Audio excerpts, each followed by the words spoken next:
Bueno, nuestro invitado de hoy es Humberto Calderón Berti. Humberto no necesita presentación, esta es una de las ventajas de Humberto. Este, Todo el mundo sabe que es geólogo graduado de la Universidad Central de Venezuela, que hizo su maestría en Ingeniería de Petróleos, que fue ministro de Energía y Minas, que fue presidente de Petróleos de Venezuela y que tiene una amplia trayectoria también en la parte diplomática y su último cargo como diplomático fue el de embajador en Colombia, donde hizo una extraordinaria labor. Entonces, sin más, vamos a darle la palabra a Humberto. Les rogamos que apaguen todas las cámaras y los micrófonos, excepto el del expositor, para tener mejor cobertura, sobre todo para Venezuela. Adelante, Humberto. Muchas gracias, Eduardo.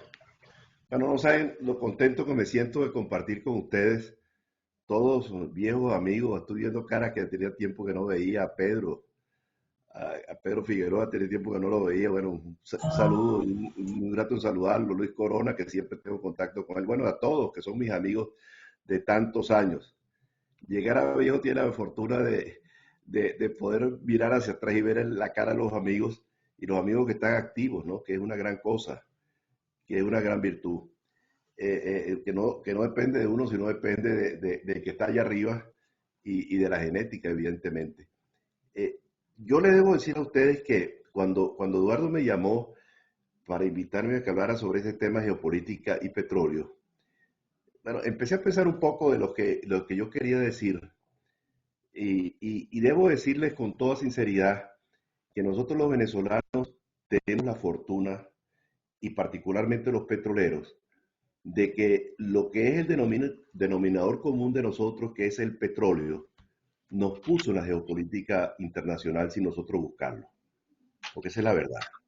Y nos puso desde inclusive muy tempranos tiempos de nuestra vida, cuando estamos niños, adolescentes, y nos puso de una manera casuística. Yo y la naturaleza nos dieron la fortuna de que en Venezuela existieran tantos recursos de hidrocarburos, y eso ha gravitado sobre el país para bien o para mal, con sus aciertos y sus errores, pero el petróleo es determinante en la vida de los venezolanos y ha sido así durante los últimos 100 años. Yo diría particularmente después de la Segunda Guerra Mundial. Y eso me llevó a pensar a mí, y en estos días he estado reflexionando mucho sobre esos acontecimientos, que cuando Venezuela decide alargarse el pantalón en materia petrolera con la ley de hidrocarburos del año 1943, bueno, coincidieron dos hechos de una importancia gigantesca. En primer lugar, que México, que era el principal país de América Latina, productor de petróleo de América Latina y el segundo productor del hemisferio después de los Estados Unidos, había decidido nacionalizar la industria petrolera en el año 1938. Y eso tuvo un efecto muy grande en Venezuela, porque cuando nosotros en los años 20 producíamos pequeñas cantidades de barriles al año, ya México era un importante productor de petróleo. Pero con esas cosas que ocurren en los países, tiraron por la borda lo que ha podido ser un derrotero distinto para ese país al nacionalizar. Y entonces se le abrió una oportunidad, una ventana de oportunidad, como se dice ahora en épocas modernas, a Venezuela, porque estuvieron buscando nuevas alternativas en el hemisferio. Apareció el Sumaque 1, apareció los Barrosos, y bueno, y todos los descubrimientos, en primer lugar en el occidente, después en el oriente del país, que pusieron a Venezuela en el firmamento petrolero internacional. La segunda coyuntura fue la Guerra Mundial, que una vez que se produce la nacionalización de México, pues evidentemente los aliados, particularmente los Estados Unidos, buscaban fuentes alternas de suministro. Y ese fue el gran empujón que tuvo la industria petrolera venezolana, la Segunda Guerra Mundial.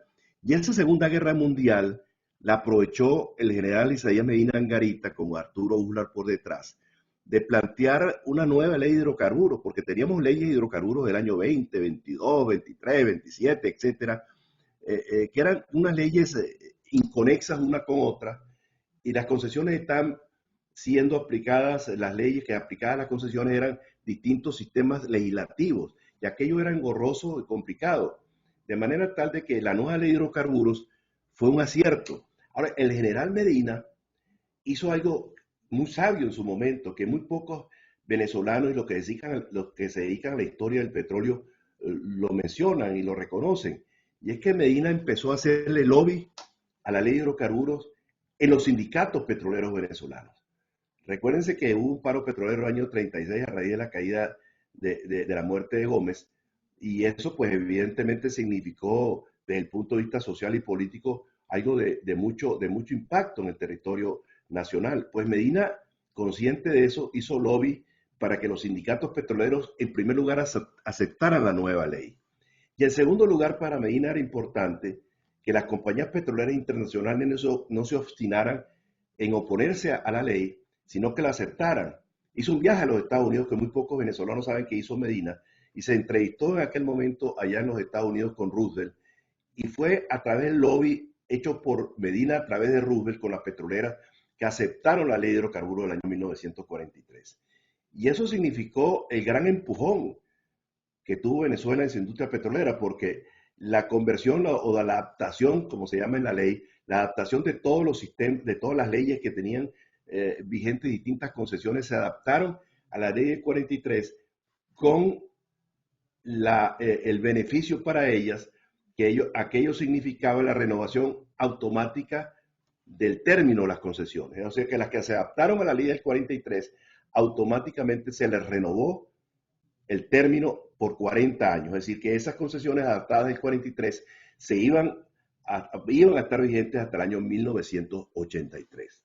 Eso fue importantísimo, que Venezuela empezó a aumentar su producción petrolera, y luego cuando Pérez Jiménez dieron concesiones del 56-57, que también tuvieron su efecto, porque a pesar de que se ha aplicado durante el gobierno revolucionario del año 45, 40 y 48 y durante el gobierno del maestro Gallegos, la política auspiciada por Alfonso de no más concesiones, pues evidentemente que el haber otorgado nuevas concesiones con el gobierno de Pérez Jiménez, el año 56-57, y era el ministro, el doctor, el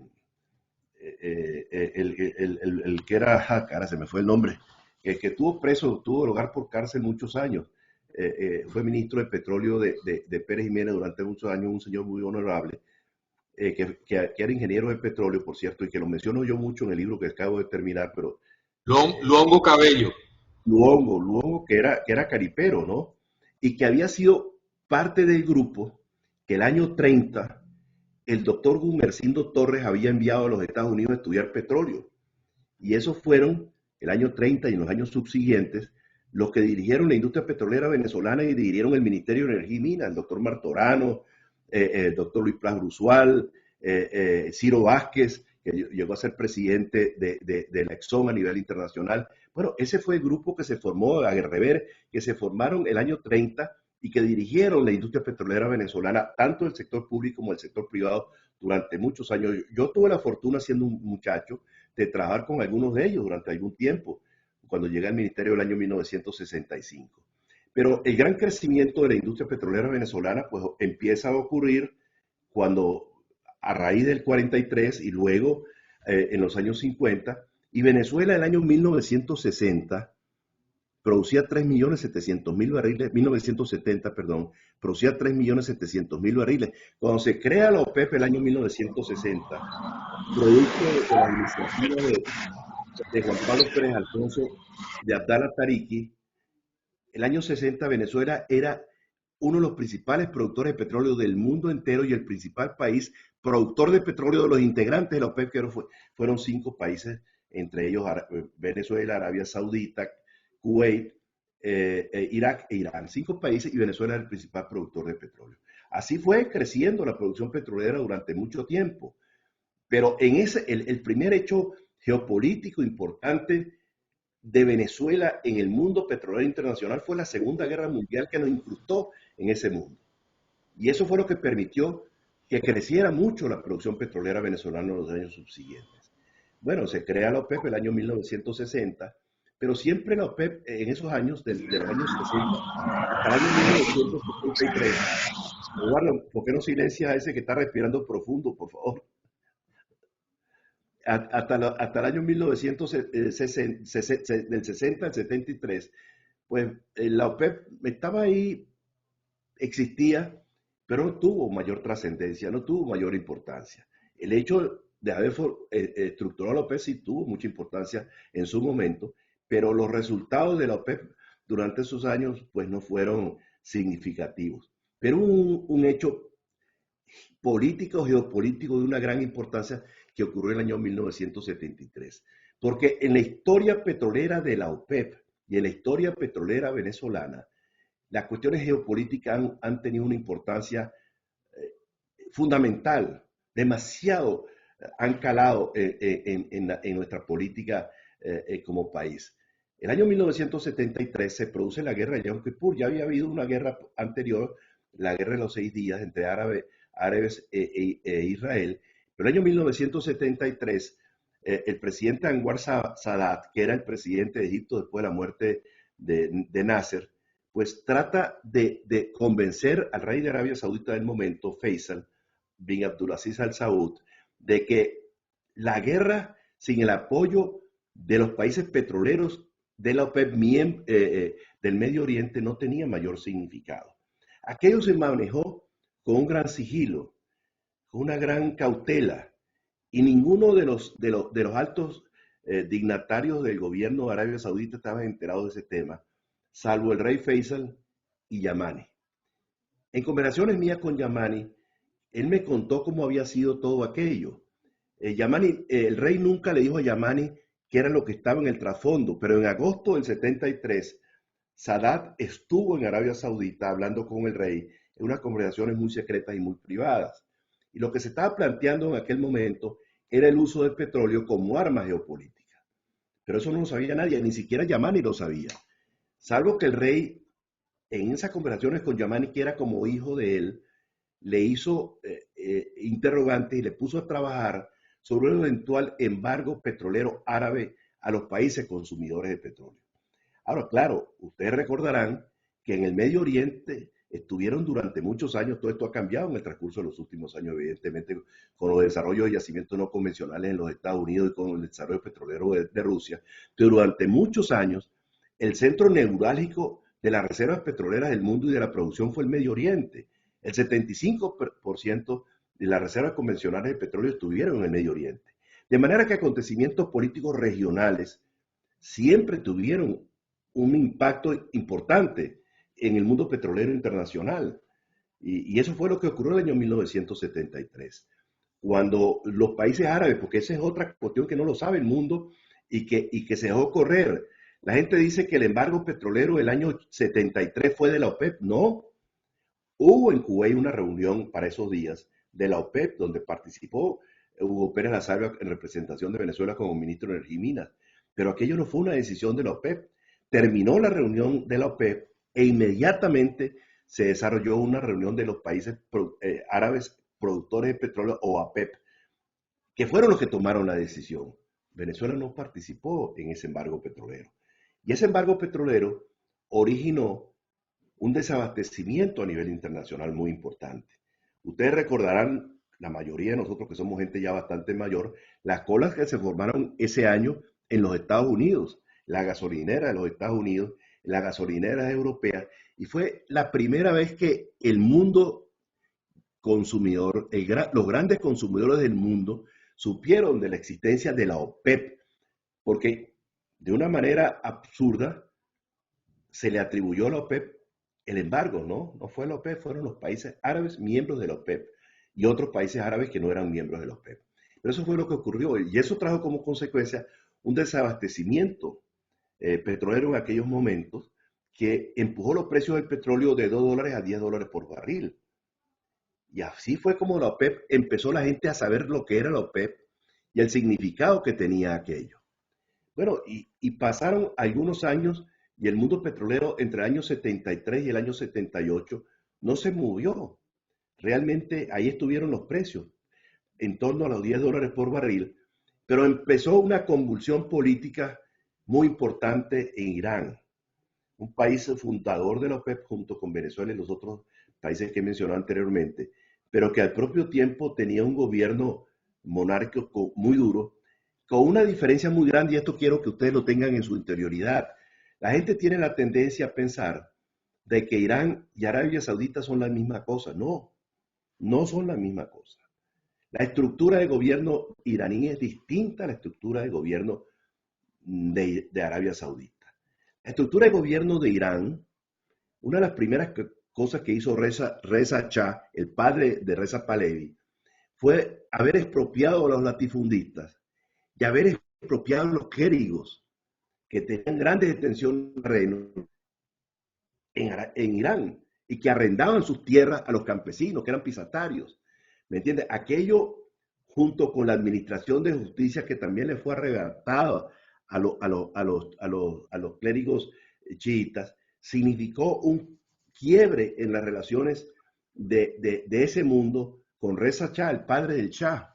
El padre del Shah fue depuesto en los años 30 y nombraron a su hijo, que era joven, Reza Pahlavi, que era un hombre tímido, un hombre sin mucha personalidad. Parece que su hermana gemela Ashraf le cogió todos los genes que requerían para gobernar un país, y era realmente el poder detrás del trono, su hermana gemela. Ahora, ¿qué ocurre? Que empieza a producirse un distanciamiento muy grande entre los clérigos y el gobierno iraní.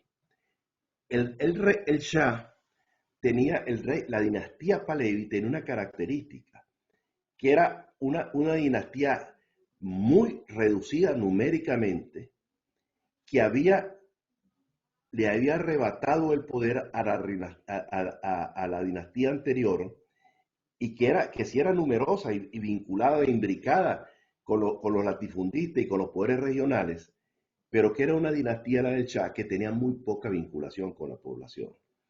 Una dinastía de gente muy reducida en personas, muy aisladas, y el Shah tenía la particularidad que no compartía con la gente, que no visitaba el interior. Sus súbditos lo conocían por fotografías, pero el Shah no aparecía por ninguna parte. Y aquello es una diferencia muy marcada con Arabia Saudita. Déjenme decirles esto, porque Abdulaziz Al-Saud, el creador de la dinastía de los Al-Saud en Arabia Saudita, hizo su reino con 3 elementos. El primero, la espada, y para ello contó con el apoyo de los Ikhwan, que eran nómadas del desierto, radicales wahabitas, radicales islámicos, pero que los puso a su servicio y después tuvo que luchar con ellos el año 30. En segundo lugar, la consanguinidad. Abdulaziz tuvo 42 hijos varones y un número indeterminado de hijas hembras. Pero la particularidad es que las hijas de Abdulaziz, los hijos de Abdulaziz, eran vínculos de Abdulaziz bin Abdurrahman al-Saud con las hijas de los principales jefes beduinos de Arabia Saudita. De manera que, así como la dinastía de los Pahlavites era un grupito reducido, en Arabia Saudita hay más de 15.000 príncipes descendientes directos del rey Abdulaziz. Entonces tú encuentras de ministros, de gobernadores, de jefes del Ministerio de la Defensa, de las fuerzas militares, de la aviación y de la Guardia Nacional, a los descendientes de Abdulaziz, en la primera camada a sus propios hijos y posteriormente a sus nietos. Pero encuentras también pilotos de aviones, y encuentras a jefes de batallones que son príncipes sauditas, y encuentras a príncipes sauditas que son gobernadores y vicegobernadores o funcionarios intermedios de los ministerios. Entonces es algo distinto porque están totalmente imbricados con la sociedad saudita, y es distinto a lo que ocurrió en Irán. Entonces, lo que ocurre en Irán en el año 1979, que trajo consigo la revolución y el derrocamiento del Shah, fue otro impacto geopolítico muy importante, porque Irán estaba produciendo en aquellos momentos 5,5 millones de barriles por día. Eso desapareció del mercado durante algunos meses y los precios se disparan de $12 por barril, que estaban a comienzos del 79, a $24 por barril cuando celebramos la conferencia de la OPEP en Caracas en diciembre de 1979. Y el problema que se presentó en aquel momento era que los precios oficiales que acordamos en la OPEP en Caracas eran $24 por barril, pero resulta que el mercado ocasional jalonaba a los precios, porque en el mercado ocasional habían algunos productores de petróleo de la OPEP que vendían en el mercado ocasional. Eso les ocasionaba gigantescos ingresos adicionales. Venezuela nunca lo hizo por responsabilidad y por seriedad, pero esos países sí se aprovecharon de esas circunstancias y las compañías intermediarias, los brokers y las compañías las compañías de trading se aprovecharon de esas circunstancias porque llegó un momento en que los precios oficiales tenían una diferencia con los precios del mercado ocasional de 10, 12 dólares por barril. Y eso fue lo que ocurrió el año 1979. Pero volviendo un poquito atrás el cuento, o lo que estoy diciendo, cuando ocurre la guerra de Yom Kippur y se despierta esa preocupación internacional tan grande ese año, el presidente Nixon, 3 o 4 meses antes de abandonar la presidencia o de ser destituido prácticamente, de abandonar forzado a abandonar, estableció el proyecto de independencia. El proyecto de independencia era disminuir la dependencia petrolera, desarrollar fuentes alternas de petróleo, disminuir la dependencia de los países de la OPEP, desarrollar fuentes energéticas alternativas y una serie de medidas que algunas de ellas funcionaron, otras no, pero algunas de ellas funcionaron. Yo recuerdo que el año 1979, cuando uno hablaba en el mundo, la gente hablaba, hay que desarrollar fuentes alternas de energía, pero las fuentes alternas de energía en aquel momento eran la energía nuclear y la energía geotérmica. Hoy son otra cosa, como veremos más adelante, pero en aquel momento eran esas las fuentes alternas de energía. Pero ¿qué originan los aumentos de precios del 73 y del 1979? El desarrollo de nuevos actores en el mundo petrolero internacional. Se desarrollaron nuevas tecnologías, evidentemente. La tecnología, por ejemplo, de perforación de aguas muy profundas, en tirantes de agua de 2.500, 3.000 metros de profundidad. Eso no existía antes. Apareció entonces así el Golfo de México, aparecieron los países productores de petróleo de West África, Nigeria, Angola, Guinea Ecuatorial y otros países más. Y aparecieron una constelación muy grande de países medianamente productores de petróleo que no significaban nada de peso y significativo, de peso desde el punto de vista individual, pero que cuando se sumó todo eso sí era un volumen bastante importante de petróleo. Nuevos actores que aparecieron en el mercado petrolero internacional. Ahora, el proyecto de independencia de los Estados Unidos, diseñado en el año 1973, produjo resultados posteriormente. Yo recordaba ayer en una charla que di a un grupo de amigos, estaba Juan Sago allí, por cierto, que nosotros firmamos el año 1980 un acuerdo entre el Ministerio de Energía y Minas de Venezuela, siendo yo ministro, y el Departamento de Energía de los Estados Unidos. Era un proyecto que contemplaba la cooperación para investigación y desarrollo en el área petrolera. Y estuvimos así reuniéndonos durante 3 años. Había un comité integrado por gente de PDVSA y del INTEBEP que presidía Banal Romero en aquellos tiempos, que básicamente lo que buscaban eran áreas de cooperación mutua para el desarrollo de tecnologías aplicables a la industria petrolera. Claro, recuérdense que nosotros en el año 1979 empezamos a hacer un programa muy intenso de perforación de pozos en la faja del Orinoco. En la faja se venía hablando de la faja del año 1930, cuando se descubrió el pozo La Canoa número 1, pero aquello era cuento. Luego Velarde y Galaviz, José Antonio Galaviz, escribieron por allá por los años 60 un trabajo que fue presentado a un congreso petrolero venezolano que de grato recuerdo para mí, porque ya aprendí mucho siendo muy joven. Presentaron un programa donde decían que en la faja petrolífera del Orinoco habían grandes recursos de hidrocarburos y se atrevieron a dar una cifra, no sé si algunos lo tienen en la memoria, de 60.000 millones de barriles de petróleo recuperable en ese momento. Pero aquello era sin fundamento, sin mayor información, porque era muy poco lo que se sabía. Entonces fue cuando resolvimos, a partir del 79, y a mí me correspondió hacerlo, y recuerdo vívidamente que Mieres y todos los extremistas de la izquierda, Mendoza Potelá y muchos otros, dijeron que yo pretendía convertir la faja en una especie de queso gruyère. Dijeron ellos, no, era queso de menta, con muchos huecos, ¿no? Que aquello iba a trastocar la ecología de la faja del Orinoco. Pero lo cierto fue que tomamos la determinación de adelantar un agresivo programa exploratorio en la faja. de miles de kilómetros de líneas sísmicas y de centenares de pozos exploratorios. Se perforaron 916 pozos exploratorios en esos años, en esos 5 años. Y eso tuvo un éxito de 98%, lo cual reveló que los recursos de la faja eran realmente significativos y fue lo que nos abrió un horizonte. Pero en el momento en que nosotros teníamos el convenio con los Estados Unidos para adelantar programas de investigación y desarrollo, las visiones eran distintas, porque cuando nosotros empezamos a descubrir cantidades importantes de petróleo en la faja, nuestro objetivo fue la faja, los crudos pesados de la faja. Los objetivos de los Estados Unidos en aquel momento fueron otros. En primer lugar, están hablando de lutitas bituminosas, pero no con lo que se está aplicando ahora, a lo cual me voy a referir más adelante, del fracking, sino retorting de lutitas bituminosas. Y por otra parte, le metieron mucho empeño al desarrollo de tecnología de perforación. Yo recuerdo que el año 1965, estando yo en Punta de Mata como geólogo y trabajando en el Ministerio de Energía y Minas, recibí a un geólogo de grato recuerdo para mí y que algunos de ustedes conocieron, el doctor John de Sisto. Pedro Figueroa lo debe haber conocido a John de Sisto. John de Sisto era una especie de González de Juana en esos tiempos, que te hablaban del subsuelo de la cuenca oriental como si estuvieran describiendo el paisaje de un área, de la geografía o la orografía de un área.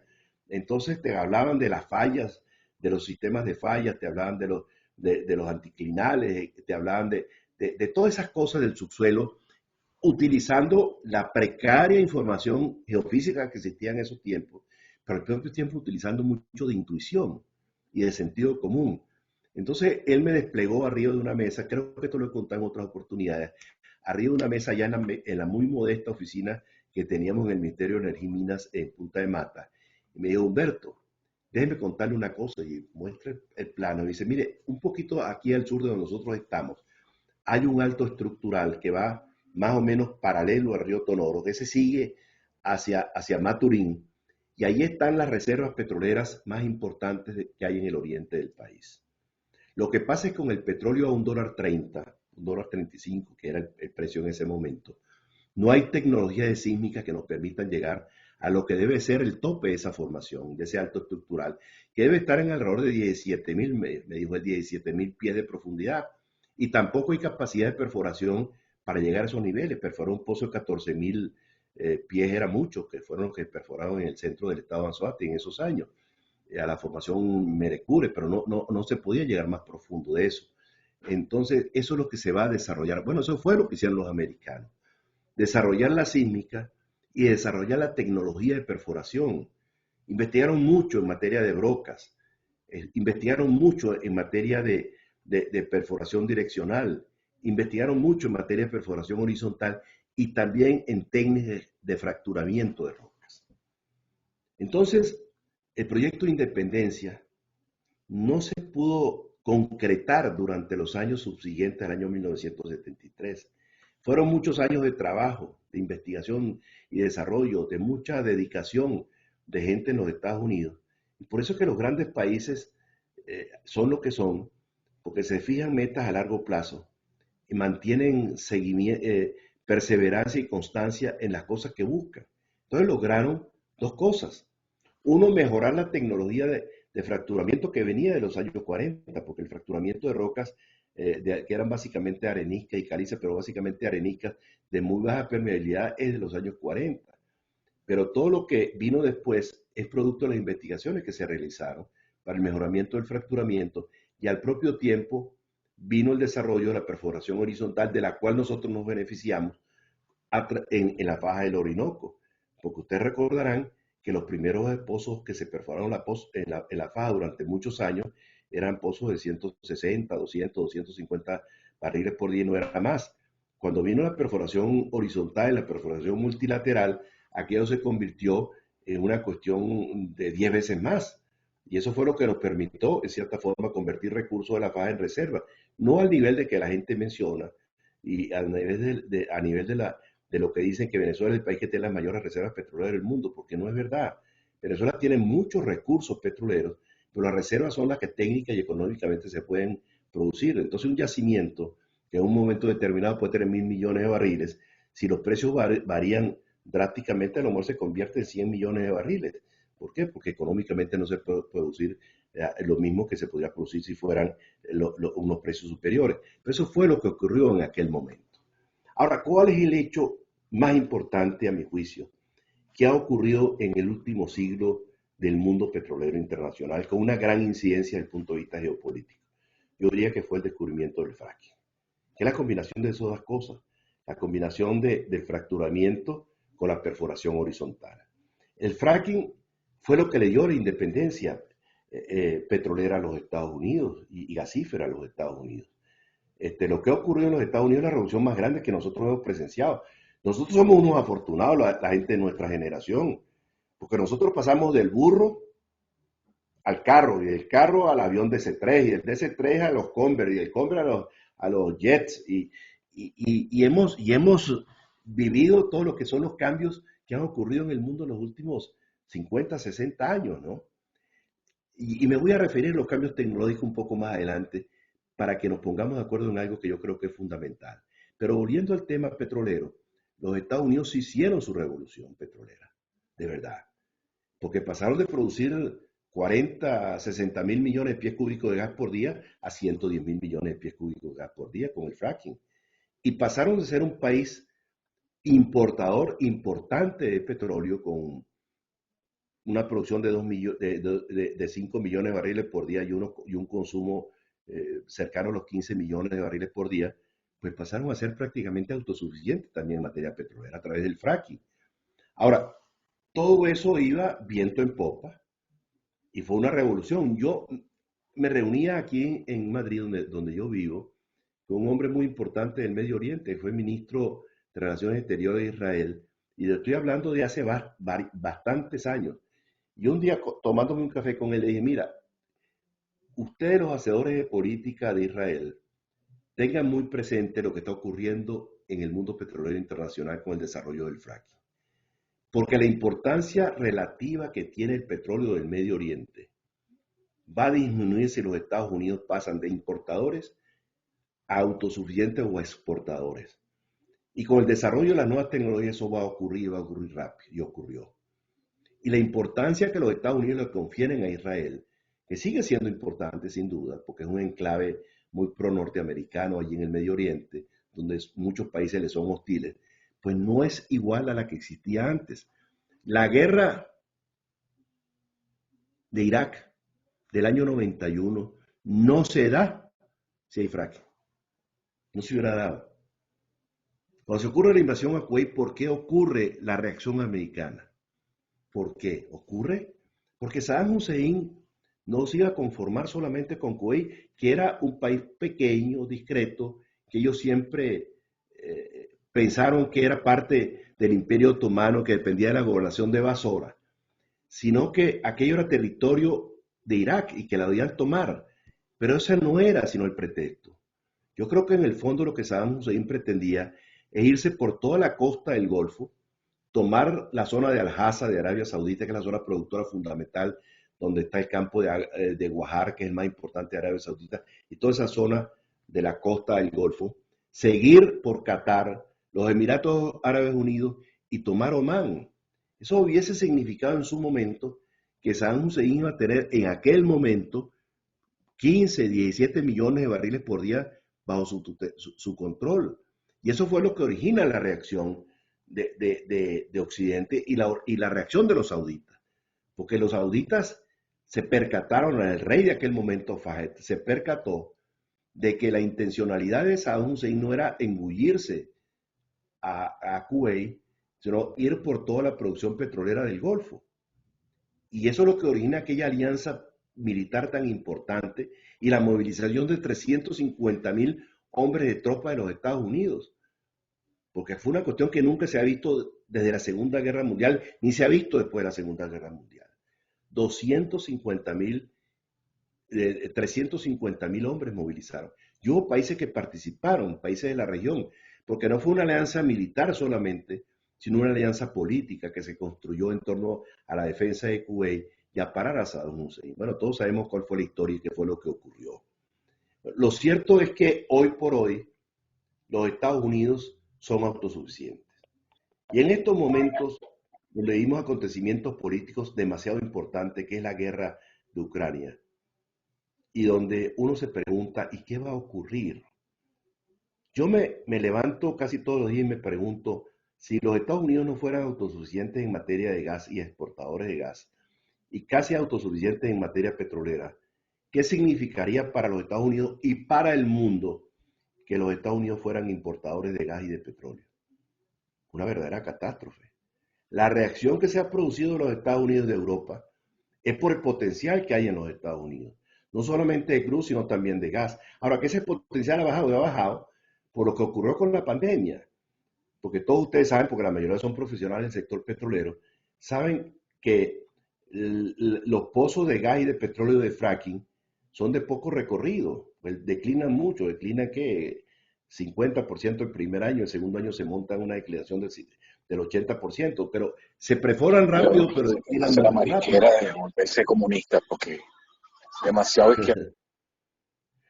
Pero eso es lo que pasa con los yacimientos de petróleo y gas que no son de yacimientos no convencionales. Pero si hoy los Estados Unidos no tuvieran las condiciones energéticas que tienen, el mundo estuviera de rodillas frente a Rusia.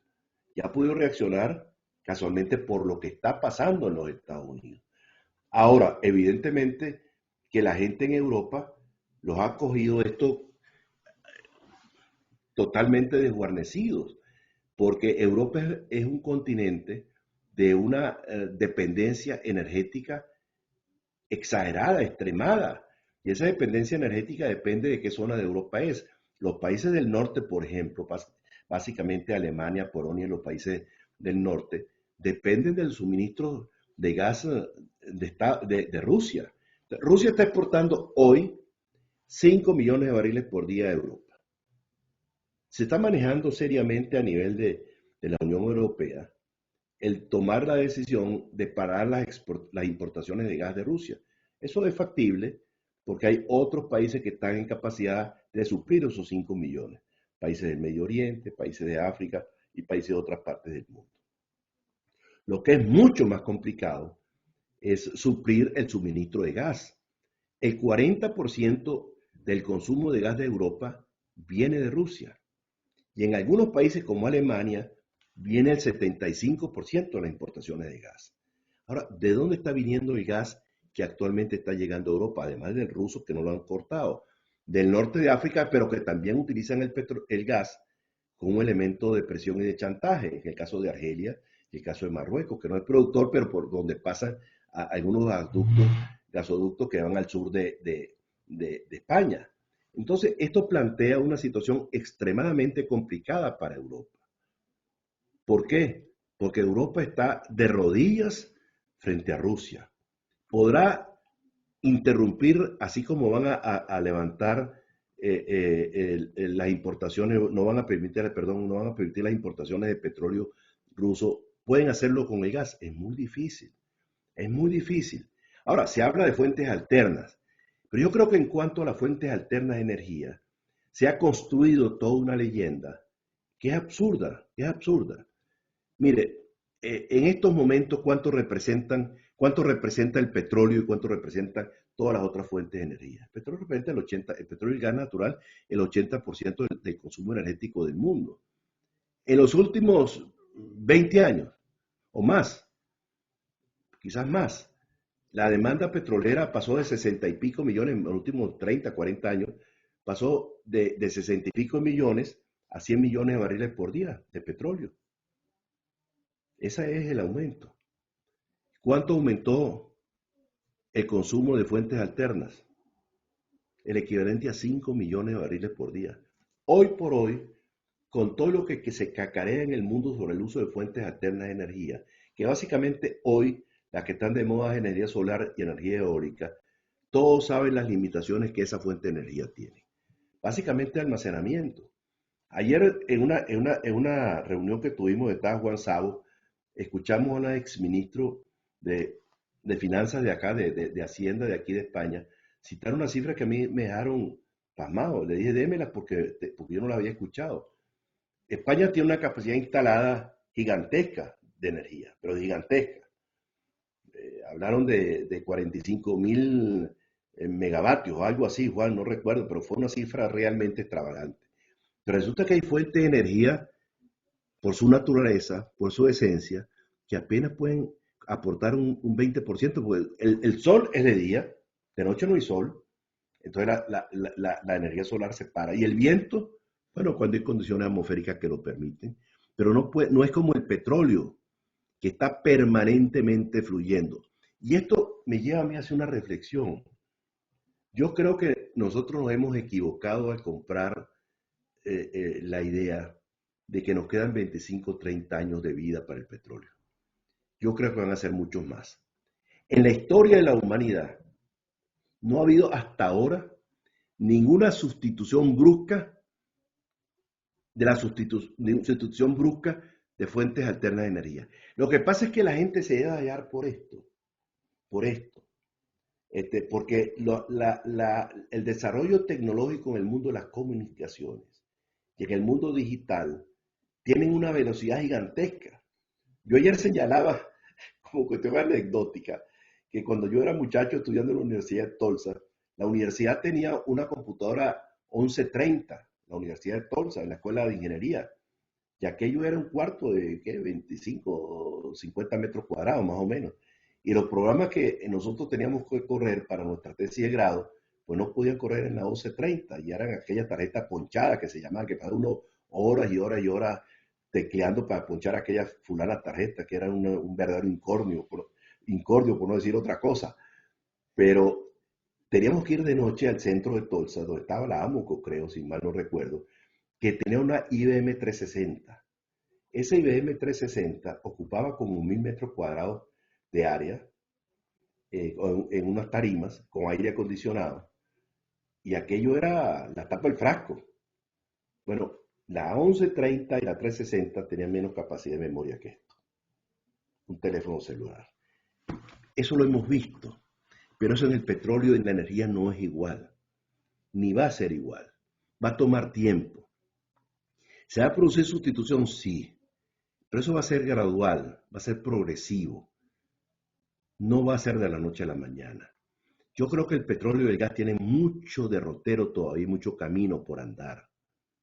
Ahora, lo que tenemos que hacer nosotros los venezolanos, ser racionales, ser inteligentes y tratar de tener políticas públicas aplicadas al sector de la energía, entre ellos el gas y el petróleo, que permitan que hayan inversiones privadas para que sea posible un desarrollo y un aprovechamiento de los recursos que tenemos. Porque es verdad también que a lo mejor dentro de 100 años existen otras cosas. Porque lo que está ocurriendo hoy es que las compañías petroleras tienen como dos derroteros, ¿no? Las compañías petroleras europeas se están decantando por convertirse en compañías energéticas y le han apostado mucho al tema de las energías alternativas, eólica y solar. Pero eso, mis queridos amigos, es un lujo de ricos. Aquí en España ha aumentado el costo de la electricidad 8 veces en un año. Entonces, el que pueda pagar, lo paga, pero el pobre no puede pagarlo. Y hay un altísimo componente de tipo social en todo esto. Porque es lo cierto, el pobre, hay que atender las necesidades del pobre y hay que ponerse en la camisa y en los zapatos del pobre, que no le llega su quincena a fines de mes o su mes no le permite pagar esas facturas. Entonces, y el 2/3% de la humanidad está constituido por gente pobre, por países pobres. Y entonces no podemos pretender desde los países ricos imponerle políticas a los países pobres en cuanto a su desarrollo energético. Porque el petróleo y el gas van a seguir vivos durante mucho tiempo mientras compita con otra fuente de energía. Eso está claro, eso es evidente, eso es obvio. Entonces, ya para finalizar, hoy vivimos unas circunstancias muy particulares en Europa con la dependencia del petróleo y del gas de Rusia, que utiliza esas fuentes energéticas con un elemento de disuasión como utiliza las armas nucleares. Entonces uno se pregunta, ¿y qué es lo que debería de hacer Europa? Hay una diferencia muy importante en la mentalidad de la conducción política americana y la conducción política europea. la gente que dirige las políticas públicas en Europa se dejan meter cuentos y como lamentablemente el mundo político en todos los países del mundo está integrado por gente bastante mediocre y bastante superficial en cuanto a conocimientos, se dejan meter cuentos. Entonces el cuento que se ha montado en Europa para evitar que se desarrolle el fracking, habiendo cuencas en Rumanía, en Polonia, en Alemania, en Francia, en Inglaterra, en los Países Bajos, en Francia, en España, es que el fracking produce mucho riesgo sísmico. En Estados Unidos se perforó 1 millón de pozos de fracking. ¿Cuántos terremotos ha habido? Microsismos en algunos sitios, pero eso no significa nada importante desde el punto de vista de riesgo. Y lo otro es que produce también contaminación. ¿Cuál es la diferencia entre un pozo convencional y un pozo de fracking? Que el fracking utiliza algunos químicos para cumplir con sus objetivos, pero eso es cuando ya estás abajo después de 7, 8, 9 mil, 10 mil pies de profundidad y estás horizontal donde ya no hay aguas dulces, donde no hay mantos de agua dulce ni acumulaciones de acuíferos que puedan ser objeto de contaminación. Y cuando tú tienes la tubería de revestimiento superficial, la tubería de revestimiento de producción, bueno, es lo mismo, es exactamente lo mismo, pero aquí creen que se van a contaminar todos los acuíferos y eso no es verdad, pero eso es lo que ha tomado cuerpo. Y yo me atrevería a hacer una afirmación. Yo creo que detrás de los grupos ecologistas del mundo tiene que estar el interés de algunos países productores y particularmente en el caso de europeos, creo que Rusia. Creo que Rusia tiene que estar ayudando y financiando grupos de ecologistas y grupos radicales para que vayan en contra del fracking. Entonces, la pregunta es simple, ya para concluir. ¿Qué prefiere Europa? ¿Depender permanentemente del chantaje ruso o jugarse al fracking para tener un grado importante de autosuficiencia? No estoy diciendo que estoy garantizando la existencia de lutitas gasíferas, lutitas bituminosas, no, pero al haber cuencas sedimentarias, al haber cuencas carboníferas, al haber cuencas petrolíferas como en el caso de Rumanía, pues es muy probable que haya también yacimientos de gas y petróleo no convencionales, sobre todo de gas. Aquí hay muchas cuencas augíferas que deben tener lutitas gasíferas, de manera tal que yo creo que ahí hay un camino que valdría la pena trajinar. Y para finalizar, y esto es lo final, yo creo que en el caso nuestro, en el caso venezolano, nosotros debemos tener muy en cuenta que lo que puede pasar en Venezuela es una gran incógnita. Nadie sabe lo que puede pasar, pero puede pasar.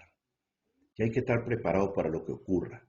Y lo que ocurra tiene que ser la recuperación, primero salir de esta tragedia que tenemos, y en segundo lugar la recuperación del país, donde participen todos. El hecho que tú tengas canas no significa un impedimento para que tú participes. Al contrario, las canas son experiencia, es sabiduría, es conocimiento. Entonces tiene que ser una imbricación de factores de gente joven con el ímpetu y la fortaleza que los jóvenes tienen y la experiencia de los mayores. ¿Cómo recuperas tú la industria petrolera venezolana si no todos los petroleros participan de nuevo? Que tengan 70, que tengan 80 años. Si tienen el coco bien y están activos, ¿por qué no pueden participar? ¿Cuál es el impedimento? Pero eso aplica a todos los sectores del país. Cuando tú oyes una presentación sobre el sector eléctrico en boca de un hombre como Efraín Carrera, que tiene 83, 84 años, te sientes orgulloso de haber vivido en esa Venezuela, que fueron capaces de convertir la energía del río en energía hidroeléctrica para el resto del país. Y eso está ahí. Y yo creo que el reto de la reconstrucción de Venezuela no puede ser patrimonio de un grupo, G3, G4, G5, G20, no. No puede ser patrimonio del mundo político tampoco. Tiene que ser un patrimonio de todos nosotros los venezolanos que tengan algo que aportar para la reconstrucción del país. Porque yo creo que lo que nosotros todos aspiramos es regresar a la tierra nuestra. La tierra nos llama. No hace falta el olor a nuestra tierra. No hace falta nuestras costumbres, nuestras tradiciones, nuestra historia, nuestra gastronomía. Porque si pasa mucho tiempo, el concepto de nación lo vamos a perder. Porque la nación son muchas cosas. La nación es la historia. La nación son las costumbres, la nación es el folclore, la nación es la poesía, la nación es la gastronomía, la nación es la música, la nación son las salidas y los chistes de la gente. Todo eso es la nación. Nuestra nación tiene hoy millones de nacionales en el territorio, en el exterior. Y esos son los venezolanos que tienen que regresar para que junto con los que están adentro podamos reconstruir el país. Muchas gracias. Bueno, Humberto, gracias a ti, vale, excelente. Mira, tenemos varias preguntas. La primera de ellas es, Humberto, tal como hemos visto, el uso del petróleo como arma estratégica política ha fracasado en el mundo. ¿Se puede esperar en este momento que también fracase como arma de Rusia contra Europa en la actual guerra con Ucrania? ¿Podríamos sacar una lección aprendida de este hecho? Bueno, yo creo que la primera lección que se saca de todo esto es que ningún país tiene que depender de un solo cliente, ni los clientes pueden depender de un solo suministrador. Eso es algo que es elemental. Cuando a mí me correspondía diseñar políticas públicas y políticas de comercialización que no las ejecutaba, pero sí las diseñaba. Entonces ya tenemos que diversificar a nuestros clientes, porque eso es fundamental para tener un cierto grado de autonomía. ¿Qué es costoso? Claro que nos cuesta mejor mandar todo para los Estados Unidos, pero hay que diversificar los clientes. Pero también los países están en la obligación de diversificar su fuente de suministro. Y el error de Europa, yo soy un gran admirador, Eduardo, de la señora Merkel, como fui en su momento de la señora Thatcher. Yo creo que el tema de la señora Merkel, de una manera inexplicable, se confió demasiado en el suministro de gas de Rusia. Pensaron que era una alianza de mutua conveniencia, que en teoría sí lo era. Rusia tenía un gran cliente en Alemania y Alemania tenía un suministrador confiable en Rusia y a precios bastante competitivos. Pero al final, ¿qué fue lo que hizo el hijo de la señora Putin? Aprovecharse de eso para extorsionar y para chantajear. Entonces yo creo que lo que viene ahora es una reconsideración de cosas. Primero se van a empezar a pensar en retomar el tema de la energía nuclear, que Alemania, por ejemplo, estaba en un proceso de descalamiento del uso de la energía nuclear. Van a tener que regresar al carbón, porque al final del día, ¿qué es más peligroso para los países? La contaminación, que yo creo que hay que trabajar en todos los frentes para evitarla, o depender políticamente de países que tienen dirigentes sin escrúpulos, que son capaces de acudir al expediente del chantaje para presionar a los clientes. Yo creo que hay que verlo con detenimiento y eso aplica a muchos países del mundo, Eduardo. Yo creo que aquí va a haber un esfuerzo, así como hay un cambio político significativo, por ejemplo, el cambio de la política militar de Alemania, el cambio de la política exterior de Alemania, el cambio de la política exterior de la Unión Europea con respecto a la defensa colectiva. Yo creo que está sobre el tapete. Si no podía Europa continuar dependiendo de los Estados Unidos para su defensa, tenía Europa que asumir sus propias responsabilidades y la está asumiendo, porque la amenaza y lo que está ocurriendo hoy en Ucrania es una amenaza para Europa, para Polonia, para Alemania, para todos los países europeos, de manera tal de que ellos tienen que ponerse de acuerdo en el diseño de su política exterior, de su política militar, y lo están haciendo. Ok, tienes una segunda pregunta. La OPEP, al fijar el embargo inicial, significó que Venezuela posteriormente aprovechó su participación en la OPEP solamente en tiempos de crisis, pero en tiempos de estabilidad la fijación de precios y cuota dependió de que Arabia Saudita era el swing producer. Bueno, sí y no. La verdad es que nosotros siempre, y esto no hago distinción entre los distintos gobiernos de la época democrática. Nosotros tuvimos un comportamiento muy serio, muy responsable, muy ejemplar en el seno de la OPEP. Y eso fue lo que nos hizo tener una gran influencia en la organización. Ese talante nuestro de actuar con responsabilidad, con seriedad y con las cartas sobre la mesa durante todos los gobiernos democráticos, unos más, otros menos, dependiendo un tanto de la personalidad de los ministros, pero nos ayudaron muchísimo en el seno de la OPEP para jugar el papel que nos correspondía, porque la distancia nos favorecía El hecho no solo islámico también nos favorecía, pero nos favorecía el comportamiento, la actitud, la forma como nosotros manejábamos las cosas, que buscamos siempre el entendimiento y los acuerdos en el seno de la organización. Y eso se aprovechó y se aprovechó muy bien en aras de nuestros intereses. Ahora, evidentemente, que llegó un momento en que la OPEP, lo que privaba en la OPEP era cuánto petróleo tienes tú guardado en las arcas del subsuelo y cuánto petróleo tienes en capacidad de poner arriba de la mesa. Y por eso fue que Arabia Saudita tomó el papel que le correspondió de ser su producer. Pero gracias a Dios que Arabia Saudita tenía un hombre de unas calificaciones excepcionales como Ahmed Zaki Yamani, que la vio muy clara. Ayer me referí yo a eso, por cierto, en la charla que di, donde decía que lamentablemente el esfuerzo que hacíamos 3 o 4 de nosotros, Yamani, Al-Sabah, Mana y yo, se lo llevan los cachos los países radicales porque impedían que las decisiones se tomaban, que no se pueden tomar por mayoría en la OPEP, sino por unanimidad. Y aquello boicoteó, por ejemplo, el establecimiento de la política de precios a largo plazo, que hubiese sido algo extraordinario para nosotros como productores de petróleo y para los consumidores, pues habían que atenerse y nosotros también hay que atenernos, no jugar a la política de altos precios por conflictividades políticas. Y eso lamentablemente no se pudo lograr en su momento. Yo tengo que hacer un reconocimiento a Yamani en estos días sobre ese tema. Ayer recibí una llamada de su hijo que van a hacer unos homenajes en Londres a su memoria. Me pidieron que yo fuera a decir unas palabras. Yo voy a ir porque yo creo que Yamani fue, sin haber estado en la fundación de la OPEP, fue el hombre más importante de la OPEP en sus años de gloria, en sus años dorados.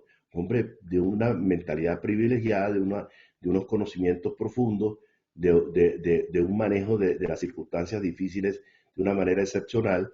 Y yo creo que aquello también nos ayudó a nosotros, porque Arabia Saudita, además, a pesar de tener 3, 4 veces la capacidad de producción que nosotros teníamos en su momento, pues nunca se aprovechó indebidamente de esas circunstancias, ¿no? Por el hecho de que Yamani estaba allí. Okay. Pensando que la guerra de Ucrania pudiera extenderse en el espacio y tiempo como guerra que al parecer va a ser convencional, va a requerir de combustible fósil. Preguntas. 1. ¿Podría esta necesidad reducir considerablemente el perfil de los grupos activistas que promueven la supresión del uso del petróleo y gas? La actual secretaria de Energía de Estados Unidos tiene esa filosofía. 2. ¿Podría esa guerra tener el potencial de retrasar o posponer a alguno o muchos aspectos de la transición energética? 3. ¿Se puede repetir un escenario parecido al vivido por Venezuela durante la Segunda Guerra Mundial a pesar del estado actual de la industria petrolera? Bueno, las preguntas son súper interesantes. Yo sí creo que todavía no nos hemos percatado nosotros de los efectos que la guerra de Ucrania va a tener.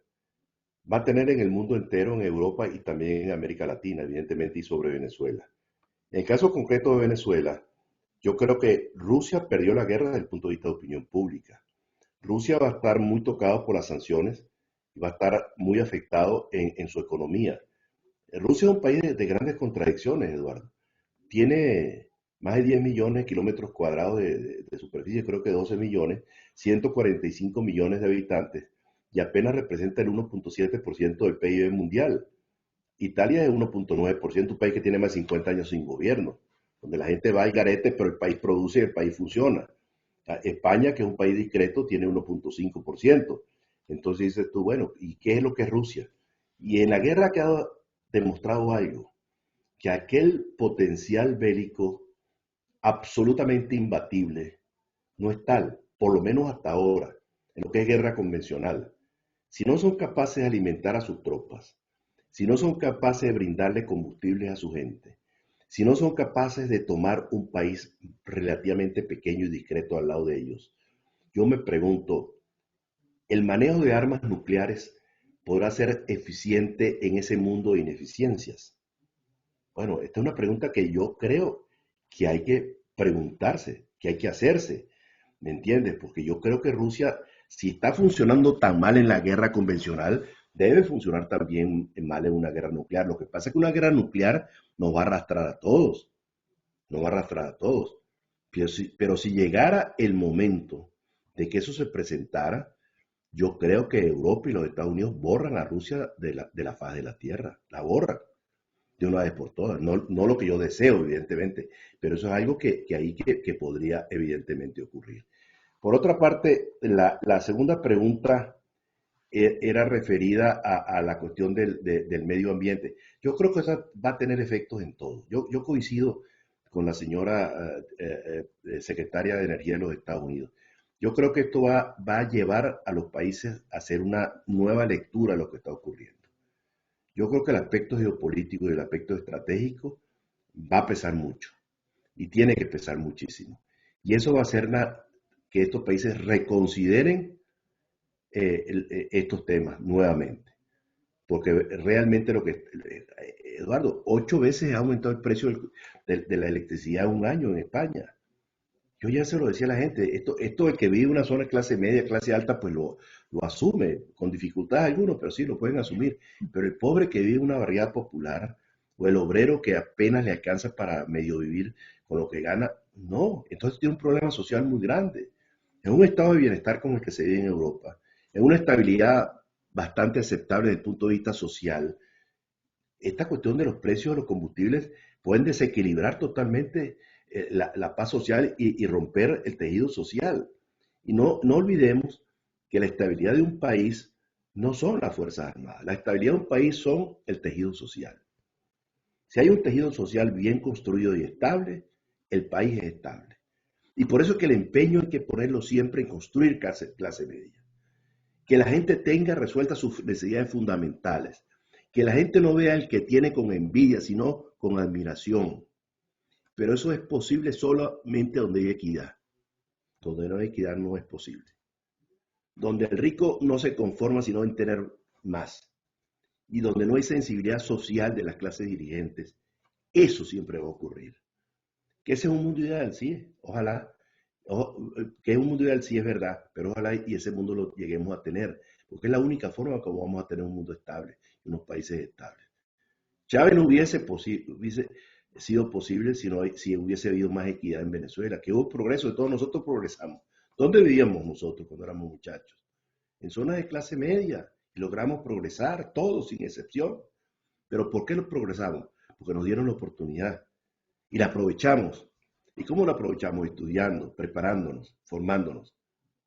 Y al propio tiempo, con valores y con principios que normaron nuestra conducta y nuestra vida, ¿no? Yo creo que eso es importantísimo, tener muy presente en el desempeño de uno en la vida.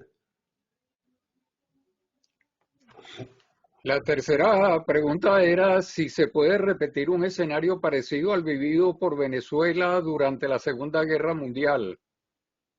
Sí, pero en las condiciones actuales. Es decir, Venezuela tiene el petróleo, grandes recursos hidrocarburos en el subsuelo, grandes. Buena parte de ellos pueden ser reservas, es posible. Pero la única forma como eso tú lo puedes monetizar es que haya unas condiciones adecuadas para que haya inversión. Y hay inversión privada, nacional y extranjera. El Estado venezolano no va a estar en condiciones de hacerlo. Lo podrá hacer el Estado venezolano parcialmente, discretamente, pero básicamente el sector privado. Pero el sector privado va a buscar seguridad jurídica y estabilidad y rostros. Rostros. Porque tú puedes echar mucho cuento, pero si echa los cuentos y no cumple lo que dice, no tiene mérito. Entonces la pregunta que uno se hace con este gobierno que tenemos en Venezuela, ¿será posible que acudan en forma masiva las inversiones extranjeras a Venezuela? Yo creo que no. Yo creo que va a ser muy difícil. Lo primero que tiene que hacer es coger toda esa monserra de ese discurso de 22 años, echarlo al cesto de la basura y tener una nueva ley de hidrocarburos como la que ustedes trabajaron, moderna, generosa, actualizada, y dejar que la gente desarrolle sus potencialidades, porque al final del día eso es lo que se trata, ¿no? Pero que está la posibilidad, claro que está, pero Venezuela pudo hacerlo los años 40 porque había las condiciones legales y políticas para poderlo hacer. Hoy no están ni en las condiciones legales ni en las condiciones políticas. Entonces eso pasa porque tenemos que tener un gobierno distinto. Ok. Humberto, la tendencia a nivel mundial con el fin de reducir las emisiones de gas con efecto invernadero es disminuir paulatinamente el consumo de hidrocarburos empleando otras fuentes de energía. Esto ha generado muchas discusiones políticas, personas convencidas y opositores. Con base en tu experiencia, ¿cómo ves la implementación de esas energías alternativas en Colombia y Venezuela y su efecto en los planes políticos de los partidos aspirando al poder? Distantes, en Venezuela y en Colombia distantes. Yo creo que nosotros tenemos que aprovechar nuestra condición de país petrolero, con grandes reservas de petróleo y recursos de gas y reservas de gas importantes. Eso hay que aprovecharlo, ¿entiendes? No lo podemos desestimar. Y por otra parte, las fuentes alternas de energía, como dije anteriormente, tienen muchas limitaciones, tienen grandes limitaciones. Por el almacenamiento es uno de ellos. Son cuestiones tecnológicas importantísimas. Claro, hay dos caminos que están tomando Eduardo en estos momentos. El camino de los europeos es cómo desarrollar tecnológicamente, y también los americanos lo están haciendo, todo lo que significa el almacenamiento de la energía esta de fuentes alternas. Pero las compañías petroleras americanas están trabajando mucho en el tema de la investigación de emisiones. Y uno tiende a desestimar esas cosas. Me decía Banán Romero en estos días, tú recuerdas, Humberto, que el año 80, y eso lo dije hace rato y lo dije ayer también en la charla que di ayer, cuando firmamos el acuerdo del año 1980 con los Estados Unidos, con el Departamento de Energía de los Estados Unidos, que nos invitaron a hacer proyectos de investigación conjuntos, y hubo 3 años de trabajo conjunto entre la gente de INTEBEI y la gente de planificación de PDVSA y el Departamento de Energía, y viajes, intercambios, etcétera. Llegó un momento en que se llegó al convencimiento que lo nuestro eran los crudos pesados, y ahí es que teníamos que ir donde nos teníamos que ir, que era el desarrollo de la faja, que avanzamos bastante en eso, ¿no? Pero el otro tema era que los Estados Unidos estaban pensando en cómo ellos solucionaban sus problemas. Y fíjate que tuvieron éxito, les tomó tiempo, claro, pero la perforación horizontal es producto del desarrollo de las rocas que hubo durante muchos años de investigación en los centros de investigación de los Estados Unidos, y también que originó pues la perforación horizontal al final del día.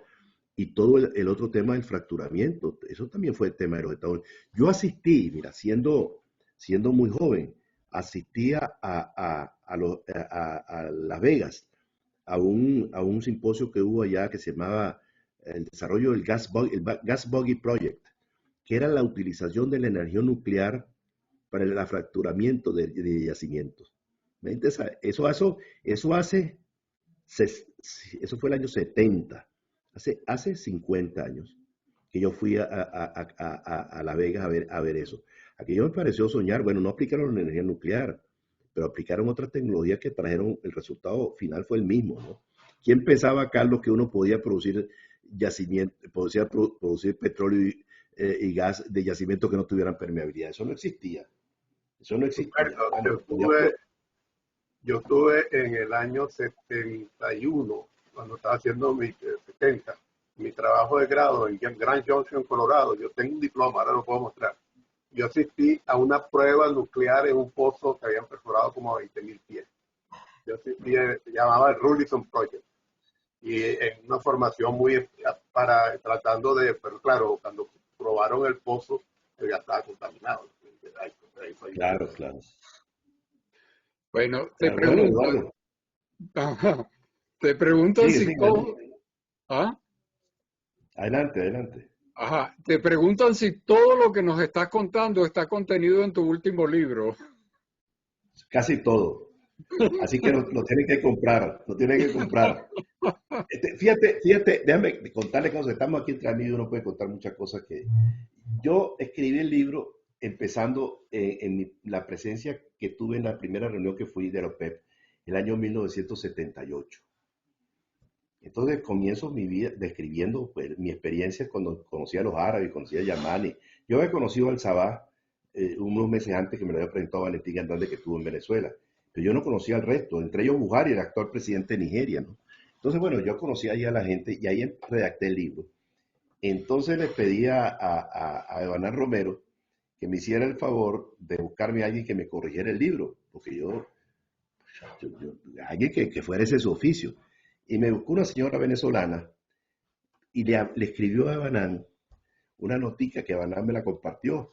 Y la notica le decía, El libro tiene cosas muy interesantes, pero el ministro, yo, que debe serlo hace muchos años, escribe como echando cuentos. Entonces yo le digo, dame el teléfono. Entonces me dio el teléfono y yo la llamé. Me le presenté. Yo no la conocía ni ella a mí tampoco. Le dije, mire, soy fulano de tal.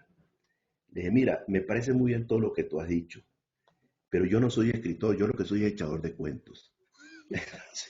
Ella se apenó muchísimo. Me dijo, oh, qué pena, doctor, que yo haya dicho eso. Bueno, está bien.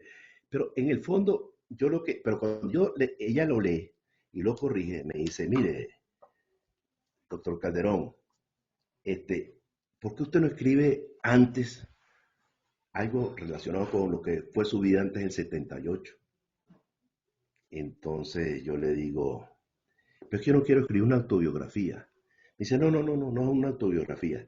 Escriba lo que fue su infancia y escriba lo que fue su juventud, y escriba lo que fue su experiencia como estudiante de bachillerato y de universidad y luego sus primeros años profesionales. Por una razón, porque hay miles de venezolanos, oye lo que me dice, miles de venezolanos que cuando lean eso se van a sentir identificados con lo que usted escriba, porque hay miles de venezolanos que han tenido una vida parecida a la suya. Y ahí te menciono, Eduardo, varias veces, por cierto, en el libro. Te digo que tú fuiste mi primer profesor de doctrina y de ideología, ¿no? Entonces, yo me puse a pensar y dije, no, es verdad, es verdad. Y no solamente venezolanos, ¿cuántos muchachos en el mundo entero de clase media han tenido la fortuna de estudiar y han progresado? Millones. Entonces escribí eso. Y después me puso otro reto, escriba sobre las energías alternas. Y le dije, yo no soy experto en eso. Entonces me llamé a Banán, que es mi paño de lágrimas en esa cosa, me dio unas ideas, entonces las cogí ahí y escribí algo sobre el tema. Y dije, el 23 de febrero dije, hasta aquí llegué, no escribo más. Cuando me levanto el 24, cojo el periódico, yo soy de los de antes que lee el periódico en papel y después me meto en las redes. Y me pongo a leer el periódico y veo que los rusos invadieron Ucrania. Y yo tengo que escribir sobre esto. Y escribo un capítulo sobre la dependencia europea de las importaciones de gas y de petróleo de Rusia, ¿no? Y haciendo unas recomendaciones sobre el desarrollo del fracking aquí en Europa. Bueno, mira, te preguntan, ¿qué posibilidad tiene Estados Unidos de compensar el suministro de Rusia mediante la reactivación de la exploración en el Mar del Norte? No, yo creo que el gran potencial de los Estados Unidos, en Mar del Norte, bueno, a empezar no son los Estados Unidos, es el Reino Unido, pero yo creo que el gran potencial que hay en los Estados Unidos es el fracking. Yo creo que van a tener que levantarle la sanción que tiene sobre Marcellus, que es quizás el área, la cuenca sedimentaria más prolífica que tienen los Estados Unidos, y van a tener que entrarle de frente a esto. Pero fíjate que hay cuestiones que uno no logra entender de la mentalidad de los latinos, de nosotros los latinos. Cuando nosotros estábamos en México, Carlos, tú recordarás, MPG, era nuestra empresa, producía 220 millones de pies cúbicos de gas por día. Eso era más o menos el 20% de las importaciones de gas de México, que importaban 1.000 millones. ¿Sabes cuánto está importando México hoy? 6.000 millones de pies cúbicos de gas por día, 6.000. ¿Y cuántas moléculas de gas de Eagle Ford, que se desarrolla en el sur de Texas y entra como río en Conuco en México? ¿Cuántas moléculas de esas serán de Eagle Ford? ¿Por qué no lo hacen los mexicanos en su propio territorio? Por complejos, por atavismos, por rémoras, por purismo. Porque, bueno, está bien, tú defiendes los intereses del país, pero tú vas a gastar lo que significa comprar 6.000 millones de pies cúbicos de gas por día cuando lo puedes desarrollar en tu propio territorio. ¿Sabían ustedes que hay bastantes empresas, no sé cuántas porque no tengo el número, pero son bastantes empresas chinas que se han establecido en los Estados Unidos para trabajar en petroquímica utilizando la garantía de suministro y la competitividad del gas de fracking? Claro, todo eso con la pandemia cayó, evidentemente, porque los bancos perdieron mucha plata con la cuestión del fracking, ¿no? Cuando se produjo el colapso. Pero eso se va a ir recuperando. Tanto la producción de petróleo como la producción de gas americano se va a ir recuperando. Y yo creo que va a haber mucha opción de aumentar la producción de los Estados Unidos. Ahora, lo que sí le conviene a Occidente es desarrollar fuentes fuente alterna de suministro en el terreno de hidrocarburos donde sea, pero tiene que hacerlo. No puede seguir dependiendo de todo irresponsable. Te preguntan, si la Unión Europea decide no comprar más gas a Rusia, también Rusia estaría atrapada, ¿no? ¿Qué cliente alterno Claro, tiene o tendrá que cerrar producción? mira, es muy complicado. Lo del petróleo es relativamente fácil.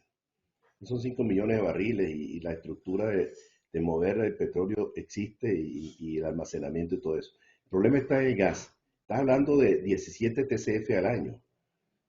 No es demasiado, ¿me entiendes? Y cómo lo manejan? No tienen plantas regasificadoras en Alemania. El país que está en una situación privilegiada en Europa es España, que tiene creo que 7, 8 plantas de regasificación. Tiene los dos gasoductos que vienen de Argelia, que viene por el Medgas, que viene por el Mediterráneo, y el otro que viene también por el Mediterráneo, pues pasa por el estrecho, ¿no? En términos generales, la situación de España es privilegiada, pero los del norte de Europa están dependiendo mucho de Rusia. Yo no sé si ustedes recordarán que por allá el año 15, cuando aquí hubo el debate en Europa sobre la necesidad de entrarle al fracking, Putin hizo algunas declaraciones duras contra el desarrollo del fracking. Claro, es evidente porque el que menos le conviene es a Rusia, pero yo creo que aquí van a tener que entrar en el fracking. Y si no le entran al fracking, van a tener que montar decenas de plantas de regasificación para importar gas de Qatar y gas de Europa del Este, ¿no? Perdón, de West África, que donde hay mucha potencialidad de gas. Ok. Aquí hay dos preguntas. Si para Israel Estados Unidos se convierte en exportador y eso aumentará la vulnerabilidad de Israel, ¿qué papel jugará el capital hebreo en Estados Unidos para contrarrestar esta vulnerabilidad?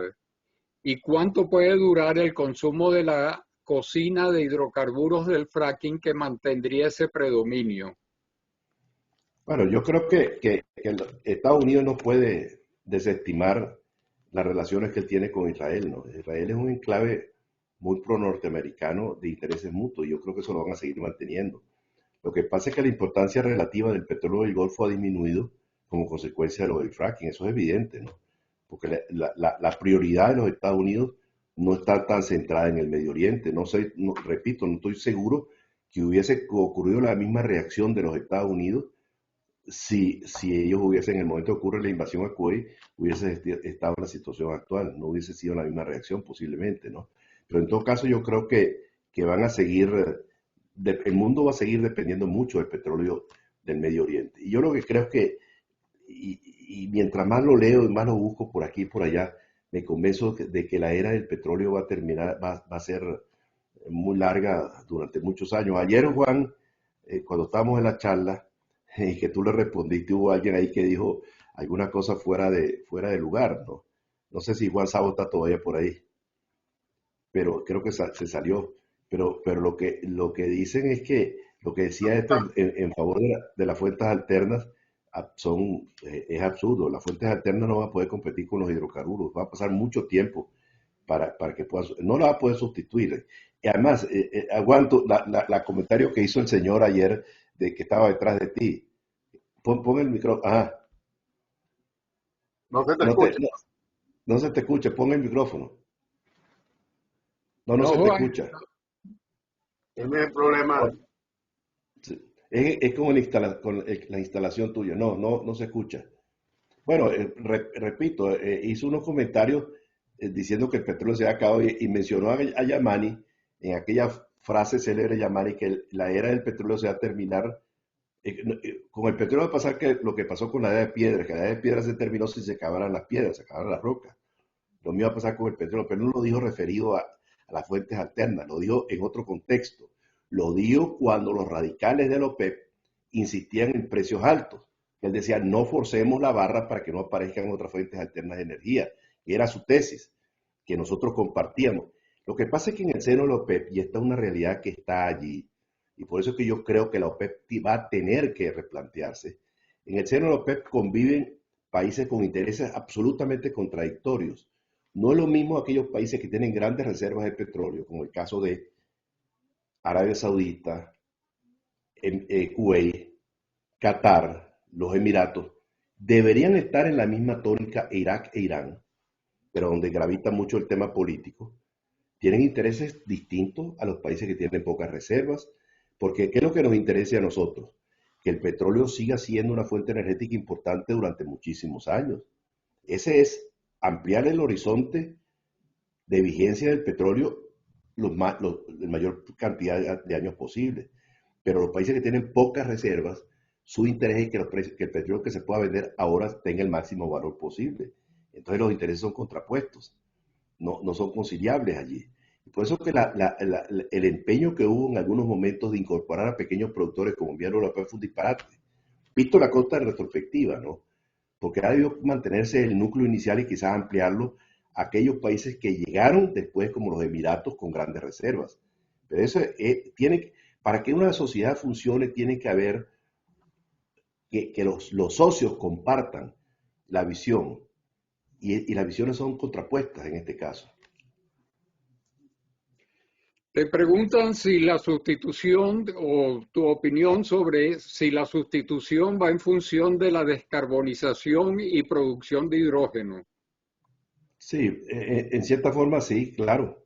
Pero yo creo que la tecnología que es implacable y que hay que reconocer que eso tiene su mérito, va a haber un desarrollo tecnológico para la utilización de hidrocarburos con menos emisiones de CO2. Lo va a haber. Está trabajando en eso fuertemente y lo va a ver. Te dicen, Humberto, uno de los países de mayor dependencia con el suministro de gas ruso es Alemania y acaba de anunciar el alquiler de 4 unidades FSRU o almacenamiento y regasificación flotante de gas natural licuado. Esto reducirá drásticamente el suministro de gas ruso a Europa. ¿Crees tú que el futuro nos vuelve a dar una oportunidad para ser exportadores de gas natural licuado? ¿Cómo ves el futuro desarrollo de nuestras reservas offshore de gas? Bueno, yo creo que Alemania está haciendo lo que tiene que hacer. Yo creo que la clave de Europa es la diversificación, ¿no? De suministros, no solamente en cuanto a fuentes de suministro, sino a variedad de suministro. Yo creo que la regasificación es una alternativa por la capacidad que hay en los Estados Unidos, una alternativa a relativamente corto plazo, pero construir plantas fijas de regasificación toma su tiempo, no es una cosa de un día para otro, pero por ahí van a ir los tiros, ¿no? Por ahí tienen que apuntar las cuestiones Ahora, sustituir drásticamente el gas ruso en Europa no lo veo factible. Creo que es difícil. Creo que es muy difícil poderlo hacer porque es mucho el volumen. Y por supuesto hay países que dependen más que otros. Alemania depende del 70% de las importaciones de gas ruso, ¿no? Entonces no lo pueden hacer fácilmente, ¿no? Te dicen, maravillosas historias de logros venezolanos pocos divulgados tanto en el país como en el mundo. Similar al silencio que los petroleros hemos observado acerca de nuestra contribución al desarrollo del país. Esto nos ha convertido en protagonistas del famoso dicho que nadie es profeta en su tierra, con el anonimato histórico actual de la mayoría de sus integrantes. En retrospectiva, ¿piensas que tamaña brecha comunicacional ha sido producto de una falla en la vocería corporativa o de un diseño estratégico político? No, un diseño, Eduardo. Yo creo que un diseño y también un cierto grado de responsabilidad de nosotros por la omisión y el silencio de muchos, ¿no? Pues yo creo que esto hay que vocearlo y hay que decirlo.